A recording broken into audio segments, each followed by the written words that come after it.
diantar oleh mama yang sekarang sudah almarhum, dan biasanya kalau nggak mama itu diantarkan kakak yang pertama.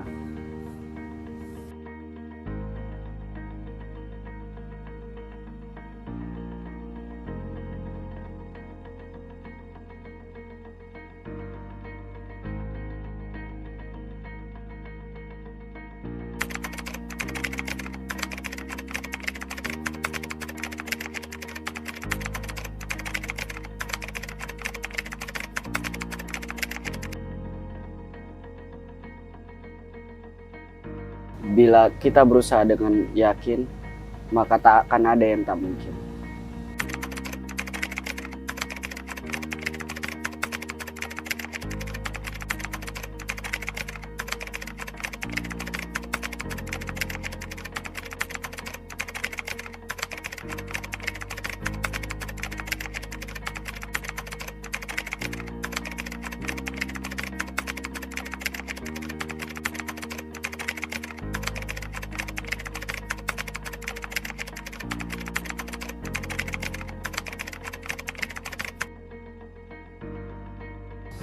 Assalamualaikum warahmatullahi wabarakatuh.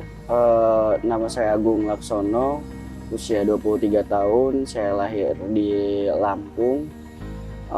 Saya terlahir dengan 3 bersaudara dan saya adalah anak terakhir. Kakak yang pertama tinggal di Jawa Timur dan sudah berkeluarga, dan kakak yang kedua di rumah di Lampung, tepatnya di daerah Waikanan.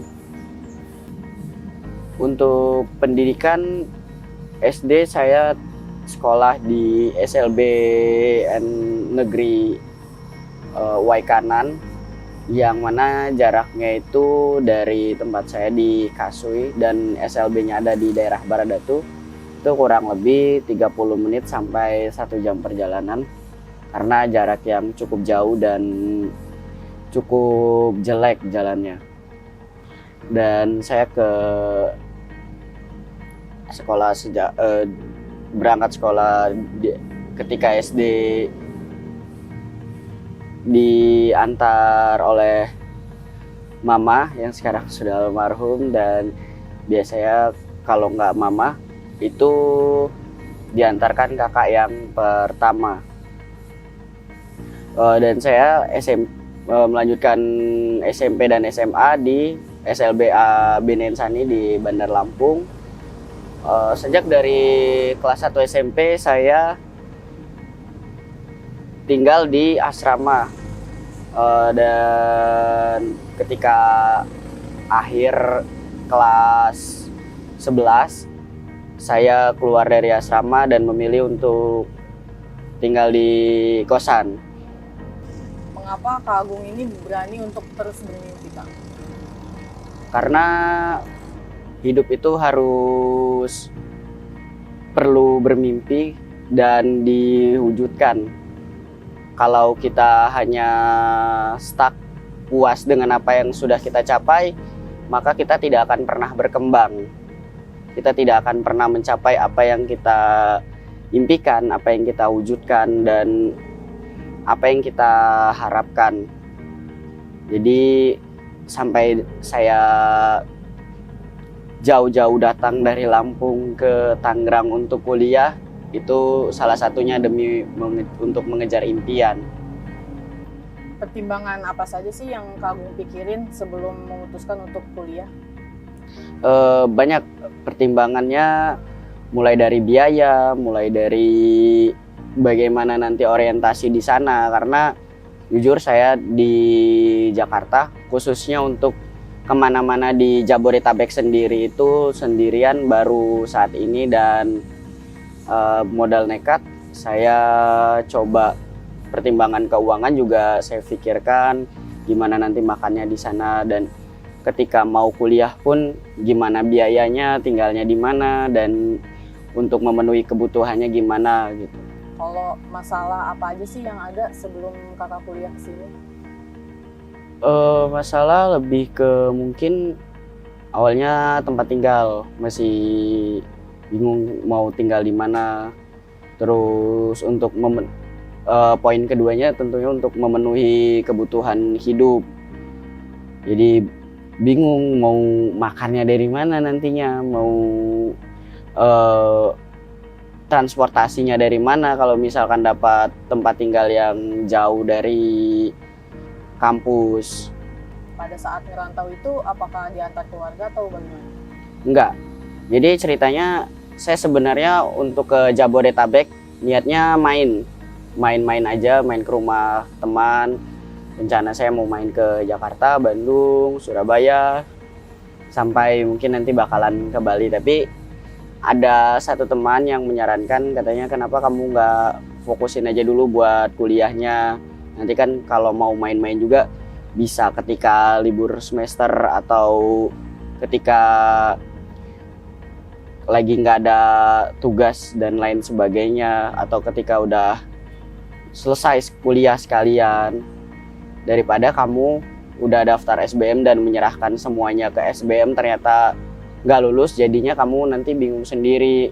Dan disarankanlah sama teman itu di Unpam. Makanya dari sanalah yang awalnya niat saya dari Lampung ke Jabodetabek niatnya cuman main, jadi kuliah di Unpam.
Apa sih yang menjadi alasan Kak Agung memilih Universitas Pamulang?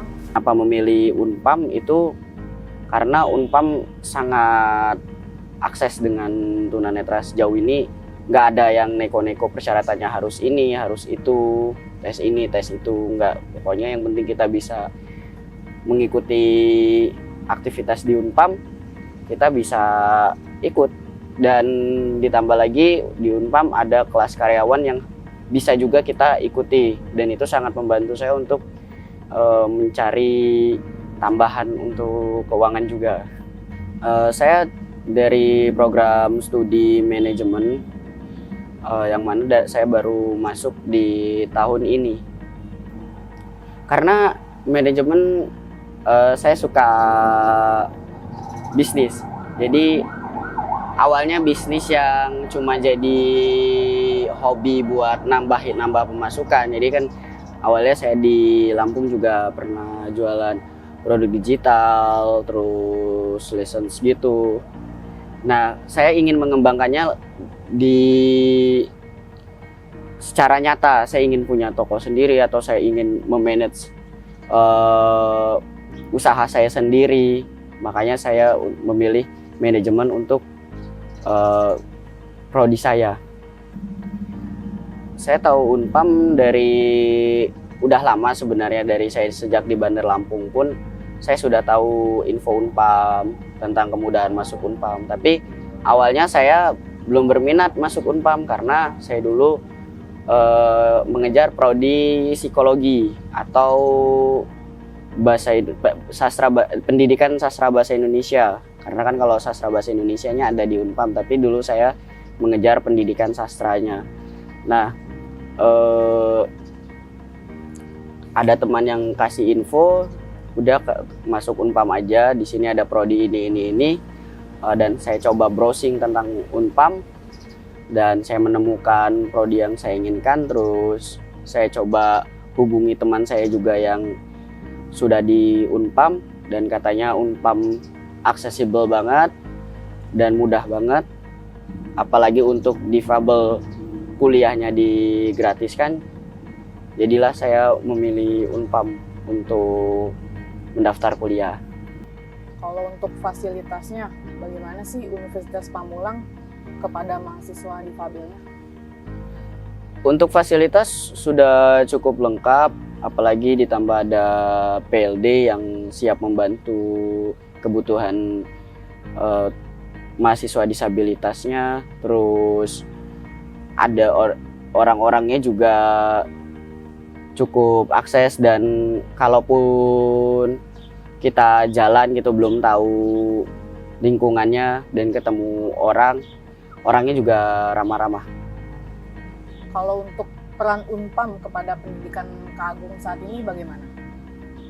Peran Unpam sangat berpengaruh ke pendidikan saya, karena saya sangat terbantulah dengan adanya Unpam. Dan di manajemen hampir mungkin di semua prodi menerima difabel. Yang penting si difabel ini si orang ini bisa mengikuti kegiatan di Unpam. Tapi sejauh ini kalau untuk berperannya sangat berperan sekali, karena seperti yang saya bilang di awal, saya sangat menyukai manajemen dan saya diterima di prodi manajemennya Unpam.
Hobi saya itu dari kecil adalah bermain musik, dan alat musik yang saya mainkan pertama kali itu adalah piano.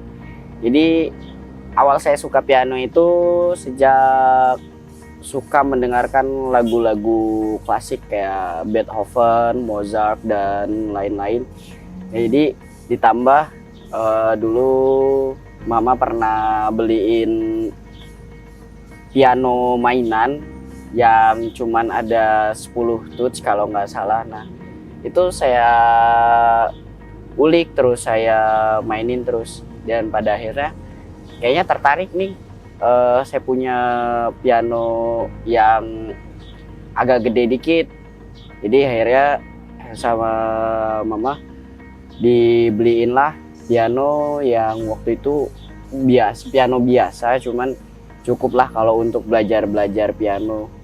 Dan dari sanalah saya mulai main piano, nyanyi-nyanyi, terus ya karaokean kayak biasa, dan mulai ikut lomba-lomba di desa-desa juga, sampai pada akhirnya ikut, waktu itu ada lomba di balai desa saya ikut dan menang. Terus ada lomba di Kabupaten Waikanan sendiri, itu dulu festival band, yang mana itu boleh solo boleh band, dan saya ikut keduanya.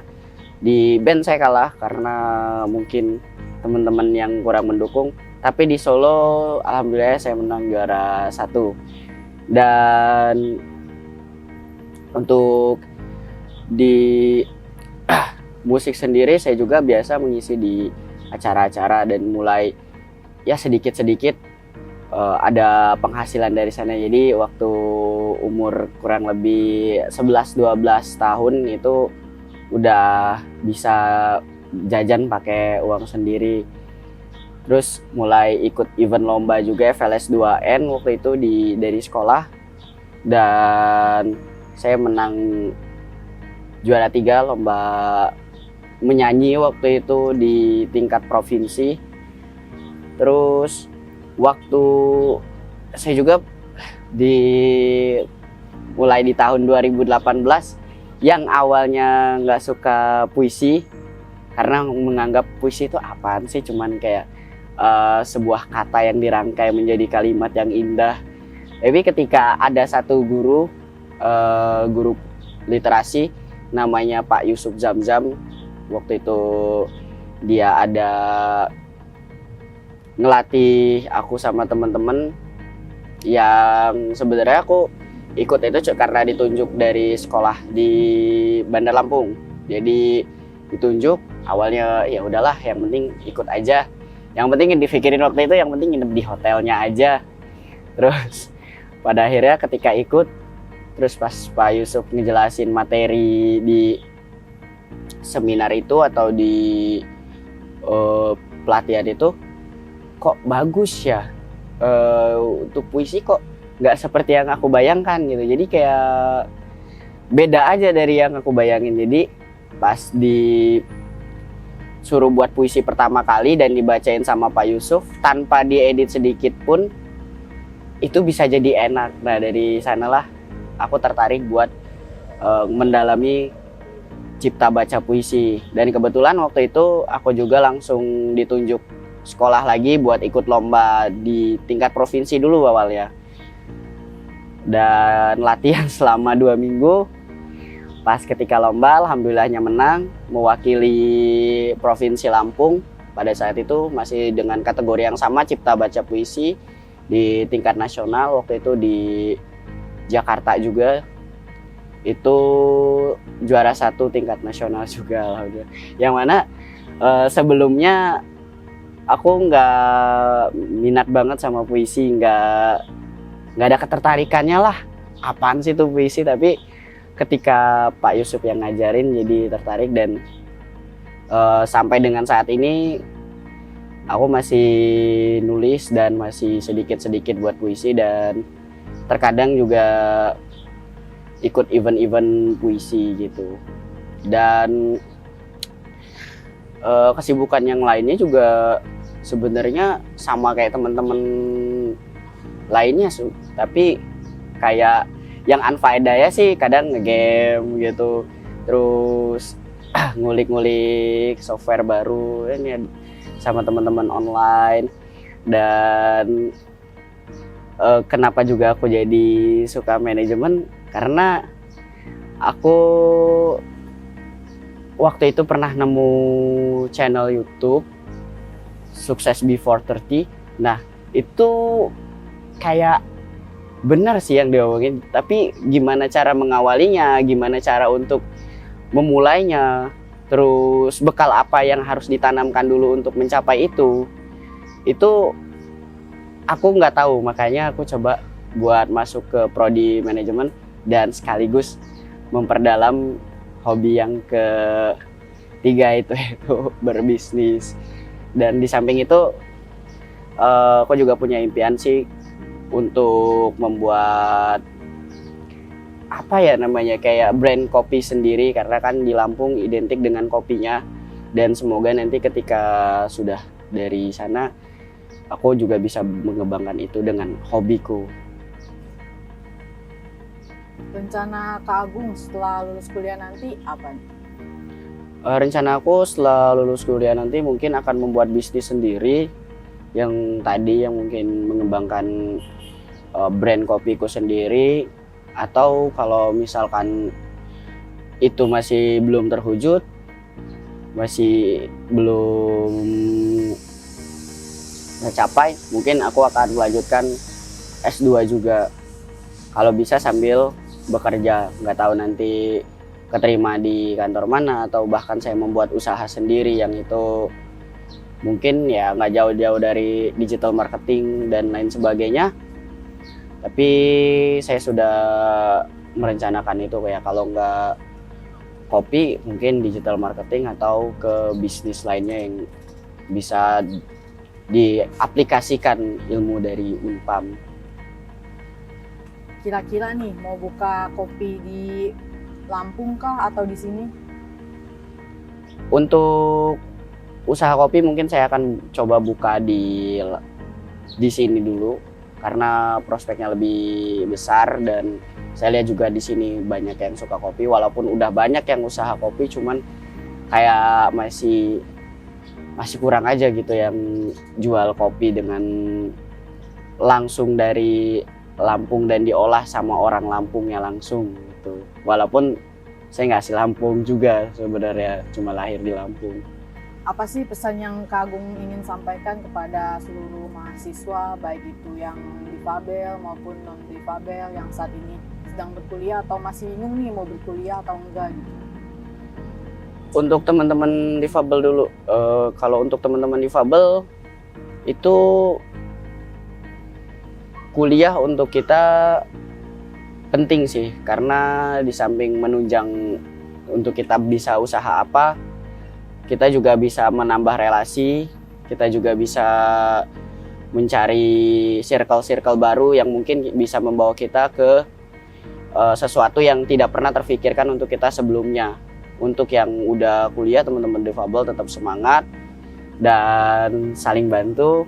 Dan untuk yang bingung, teman-teman yang difabelnya mau kuliah atau enggak, itu lebih baik kuliah kalau belum ada kerjaan tetap untuk saat ini. Karena seperti yang saya bilang di awal, biar kita bisa tambah circle, bisa cari circle baru, bisa cari relasi baru, yang mana nanti pasti akan ada masukan-masukan dan ide-ide baru, peluang-peluang baru yang bakalan kita dapatkan. Dan untuk teman-teman yang non difabel, kita bisa, kalian beruntung bisa